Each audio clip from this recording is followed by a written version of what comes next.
আমি পাতিল নিঃস্বার্থ ত্যাগ করি, আগুনের প্রচন্ড তাপে পুড়ে অন্যকে অন্ন জোগানো, কিন্তু নিজের কষ্টের কথা প্রকাশ না করা।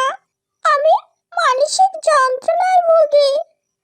অবহেলা এবং ভালোবাসার অসমাপ্ত গল্প, যেখানে দেওয়ার বদলে শুধু কষ্ট ও হতাশা পাই। আমি একাকিত্ব, সব দায়িত্ব পালন করেও দিন শেষে নিঃসঙ্গ পড়ে থাকি। বন্ধুরা আমাকে সবাই শুধু অবহেলা করে, অথচ আমাকে ছাড়া কারো পেটে ভাতই যায় না। তাই তোমাদের কাছে আমার একটা রিকোয়েস্ট, প্লিজ আমাকে সাবস্ক্রাইব করে আমার পাশে থেকো।